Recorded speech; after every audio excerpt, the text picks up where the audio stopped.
Hello friends, I hope you doing good and I hope you had a productive weekend. Friends, Saturday और Sunday को कोई news addition नहीं आया था, इसलिए आज के एडिशन में उन दोनों दिन के न्यूज़ इवेंट्स भी कवर्ड हैं।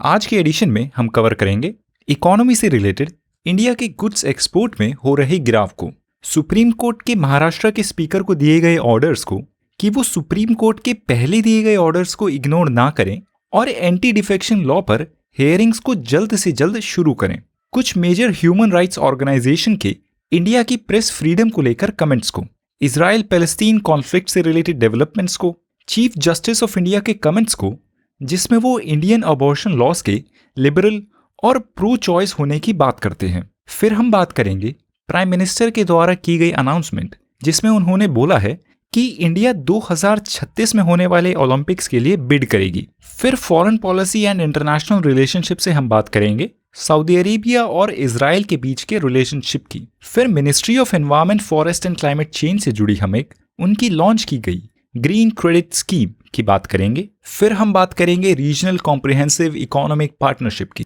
जिसको जल्द ही बांग्लादेश और श्रीलंका ज्वाइन कर सकते हैं। फिर हम बात करेंगे गवर्नमेंट के प्लान्स की, जिसमें गवर्नमेंट डिपार्टमेंट्स में काम कर रहे साइंटिस्ट की रिटायरमेंट एज को 60 से बढ़ाकर 65 करे जाने की बात की गई है। और फिर in the end of this video हम एक एडिटोरियल को कवर करेंगे जिसमें इंडिया की 2036 में होने वाले ओलंपिक्स की बिड की बात की गई है।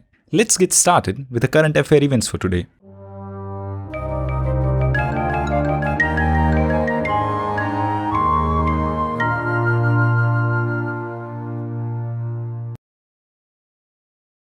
ये आज की पहली न्यूज़ है इकोनॉमिक से और इसका कॉन्टेक्स्ट है इंडिया से होने वाले गुड्स के एक्सपोर्ट, जिसके सितंबर डाटा को रिलीज किया गया है। और इस साल सितंबर में हुए गुड्स के एक्सपोर्ट्स पिछले साल के सितंबर के कंपैरिजन में 2.6% कम हो गए हैं। इनफैक्ट इस फाइनेंशियल ईयर के पिछले 8 महीनों में अब तक सिर्फ एक बार गुड्स के एक्सपोर्ट्स ने पॉजिटिव ग्रोथ शो की है और बाकी 7 महीनों में इसकी ग्रोथ नेगेटिव रही है। ये नेक्स्ट न्यूज़ है पॉलिटी एंड गवर्नेंस से और इसका कॉन्टेक्स्ट है महाराष्ट्र की स्टेट लेजिस्लेटिव असेंबली, जहां पर शिवसेना पार्टी में एक इंटरनल स्प्लिट होने के बाद वहां पर उस पार्टी के 56 शिवसेना एमएलएस पर एंटी डिफेक्शन प्रोसीडिंग्स पिछले कई महीनों से पेंडिंग है। और आपको पता होगा कि एंटी डिफेक्शन लॉ प्रोसीडिंग्स की एडजुडिकेशन मतलब उसकी सुनवाई उस असेंबली के स्पीकर के द्वारा की जाती है। और ये प्रोविजन इस लॉ एक लूपहोल भी है, क्योंकि ब्रिटिश पार्लियामेंट की तरह इंडियन पार्लियामेंट या फिर स्टेट लेजिस्लेटिव असेंबलीज का स्पीकर न्यूट्रल नहीं होता। मोस्ट केसेस में रूलिंग पार्टी का मेंबर होता है, जिसकी वजह से वो प्रिसाइडिंग ऑफिसर बायस्ड होते हैं अपने एक्शंस में। तो महाराष्ट्र स्टेट असेंबली में ये एंटी डिफेक्शन प्रोसीडिंग्स काफी समय से पेंडिंग है, जिस पर एक्शन लिए जाने के बारे में सुप्रीम कोर्ट ने पिछले महीने 18 सितंबर को भी ऑर्डर दिए थे। और अब एक बार फिर से सुप्रीम कोर्ट ने महाराष्ट्र के स्पीकर को बोला है कि वो सुप्रीम कोर्ट के दिए जा चुके ऑर्डर को फॉलो करें और एंटी डिफेक्शन प्रोसीडिंग्स को और डिले ना करें। सुप्रीम कोर्ट में बोला गया है कि अगर स्पीकर इस डिले को अगले 2 महीने तक और कंटिन्यू करते हैं तो फिर कोर्ट को मजबूर होकर खुद कोई एक्शन लेना पड़ेगा। ये नेक्स्ट न्यूज एक जनरल न्यूज इवेंट है और इसका कॉन्टेक्स्ट है freedom of press in India, जिसके बारे में कुछ major international human rights groups जैसे कि ह्यूमन राइट्स वॉच और एमनेस्टी इंटरनेशनल ने बोला है कि इंडिया में गवर्नमेंट अथॉरिटीज के द्वारा उनकी पावर्स को और लॉस को मिसयूज किया जा रहा है जर्नलिस्ट्स को साइलेंस करने के लिए। इन स्टेटमेंट्स का कॉन्टेक्स्ट है अभी recently news click news organisation पर गवर्नमेंट एजेंसीज की गई रेड्स। इस इवेंट से जुड़े टॉपिक्स जैसे कि ह्यूमन राइट्स वॉच और एमनेस्टी इंटरनेशनल पर डिटेल में नोट्स हैं, आप उनको रेफर कर लें।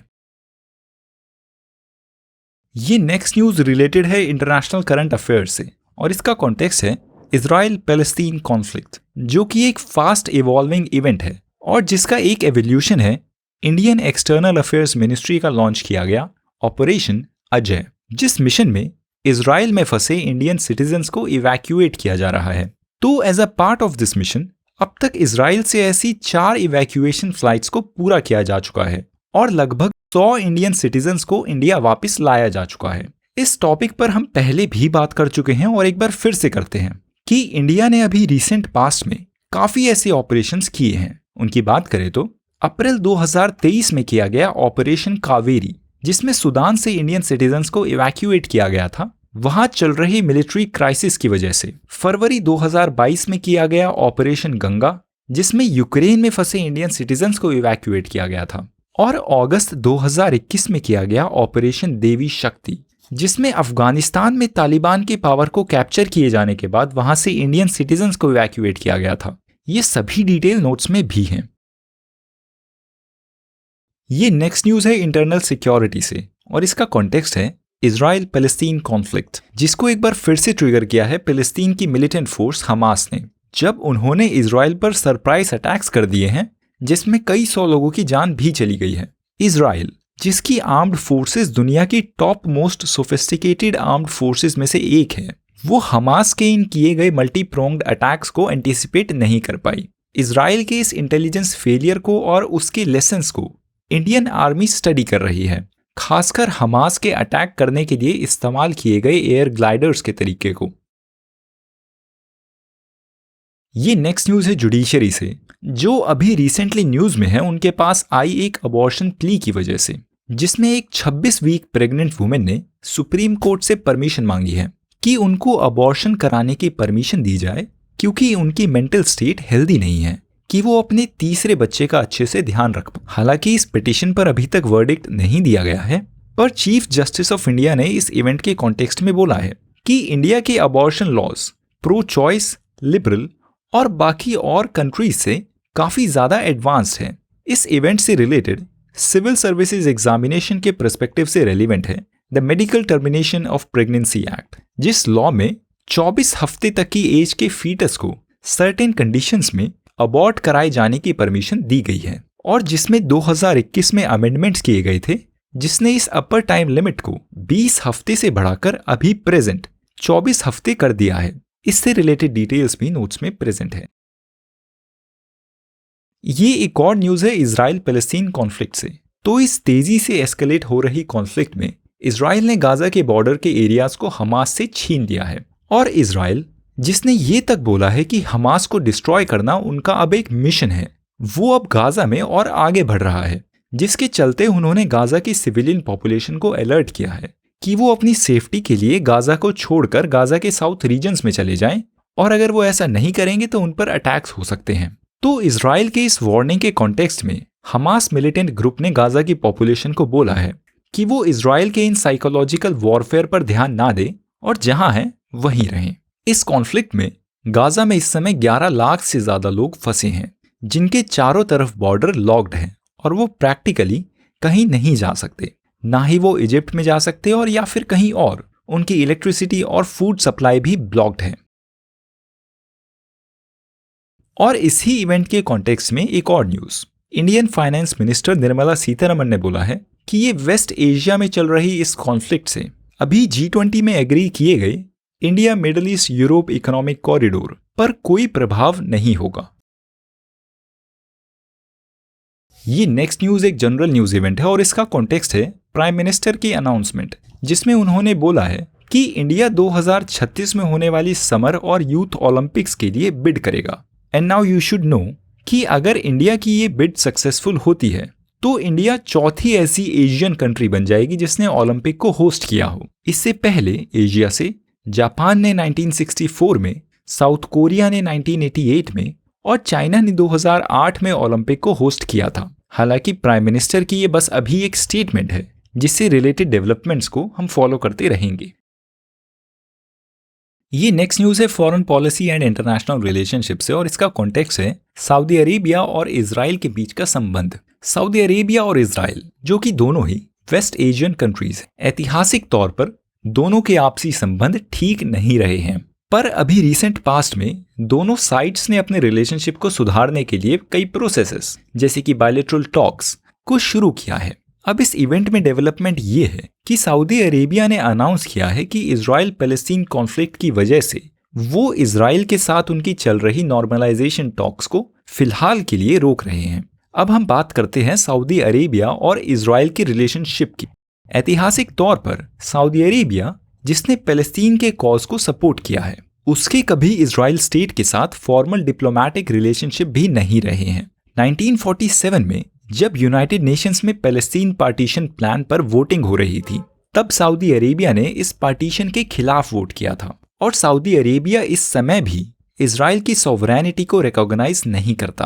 पर दोनों सऊदी अरेबिया और इजराइल के बीच एक म्यूचुअल थ्रेट है जो इन दोनों देशों को एक साथ कनेक्ट करने का एक मौका देता है। वो थ्रेट है ईरान और उसका न्यूक्लियर थ्रेट। अभी हाल ही के समय में दोनों सऊदी अरेबिया और इजराइल ने अपने संबंधों को सुधारने पर भी काम शुरू किया है, पर अब इस इजराइल पैलेस्टीन कॉन्फ्लिक्ट की वजह से वो भी बंद हो गया है।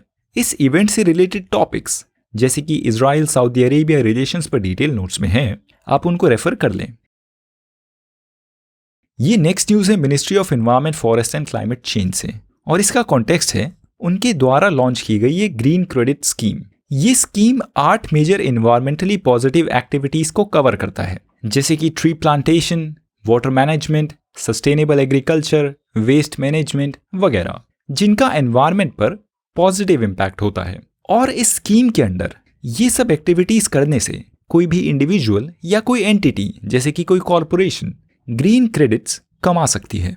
इस ग्रीन क्रेडिट स्कीम के लिए एक सिस्टम को एस्टैब्लिश किया जाएगा, जिसमें एक पोर्टल होगा जहां पर इन एक्टिविटीज को रजिस्टर किया जाएगा। इन एक्टिविटीज के सक्सेसफुल कंप्लीशन के बाद इन एक्टिविटीज को फिर एक सर्टिफाइंग अथॉरिटी सर्टिफाई भी करेगी और एक ग्रीन क्रेडिट रजिस्ट्री को भी एस्टैब्लिश किया जाएगा। आपको पता होना चाहिए कि ऐसी green credit trading scheme already exist करती हैं और जनरली उन स्कीम्स में कमाए गए ग्रीन क्रेडिट्स ट्रेडेबल होते हैं, पर इस स्पेसिफिक स्कीम में कमाए गए ग्रीन क्रेडिट्स ट्रेडेबल नहीं हैं, मतलब उनको किसी और को बेचा नहीं जा सकता। और एक और बात, अगर आपके current affairs up to date हैं या आप इस एडिशन को फॉलो करते आ रहे हैं, तो आपको पता होगा कि गवर्नमेंट ऑफ इंडिया ने जुलाई में एक कार्बन क्रेडिट ट्रेडिंग स्कीम को भी लॉन्च किया था और ये स्कीम उस स्कीम से अलग है।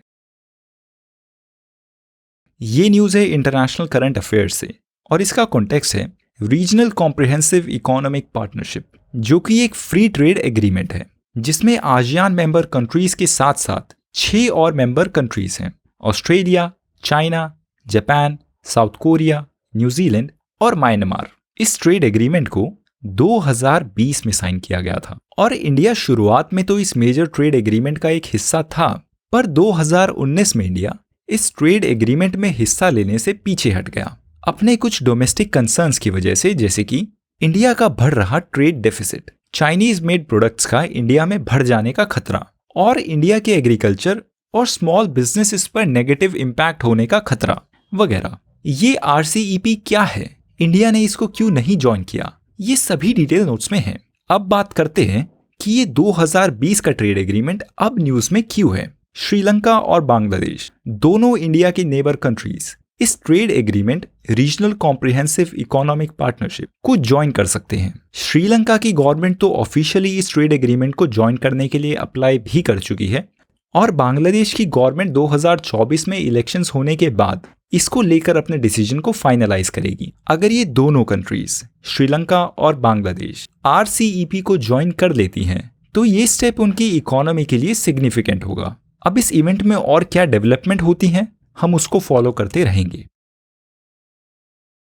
ये आज का एडिटोरियल है और इसका कॉन्टेक्स्ट है इंडियन प्राइम मिनिस्टर की रीसेंट अनाउंसमेंट्स, जिसमें उन्होंने बोला है कि इंडिया 2036 में होने वाले ओलंपिक्स के लिए बिड करेगी, मतलब ओलंपिक्स 2036 को इंडिया होस्ट करे, इसके लिए इंडिया दावा करेगी। तो इस एडिटोरियल में बात की गई है कि ओलंपिक्स इवेंट्स को जनरली गवर्नमेंट के द्वारा एक सॉफ्ट पावर के तौर पर यूज किया जाता है अपने स्पोर्टिंग, इकोनॉमिक, सोशियो कल्चरल और पॉलिटिकल गोल्स को अचीव करने के लिए। इंडिया की इन 2036 में होने वाले समर ओलंपिक्स और यूथ ओलंपिक्स को होस्ट करने की ये चाहत इंडिया के ग्लोबल एम्बिशंस को दर्शाता है। इंडिया की अभी रिसेंटली कंक्लूड हुए एशियन गेम्स में भी परफॉर्मेंस काफी स्ट्रांग रही है और इसी मोमेंटम से इंडिया अगले साल पेरिस में होने वाले ओलंपिक्स में भी डबल डिजिट काउंट में मेडल्स लाना चाहती है। ओलंपिक्स को होस्ट करने की बात करें तो ऐसे बड़े इवेंट्स को होस्ट करना एक मेजर चैलेंज है। इनको ऑर्गेनाइज करने में काफी अच्छा होता है, जैसे कि रियो में 2016 में और टोक्यो में 2020 में देखने को मिला था। और ये भी एक फैक्ट है कि इंटरनेशनल ओलंपिक्स कमेटी, जो ओलंपिक्स को मैनेज करने वाली अथॉरिटी है, वो अब होस्ट कर रही कंट्रीज को प्रोत्साहन देती है कि वो अपनी सोशल, इकोनॉमिक और एनवायरमेंटल कैपेसिटी में रहकर ही इन इवेंट्स को ऑर्गेनाइज करे और इन इवेंट्स पर अनफीजिबल एक्सपेंडिचर ना करे। अब इंडिया के केस में क्या होता है, ये पता चलेगा कि इंडिया कैसे इन जुड़ी कॉम्प्लेक्सिटीज को हैंडल करती है। That's all for today, friends. See you tomorrow in the next edition.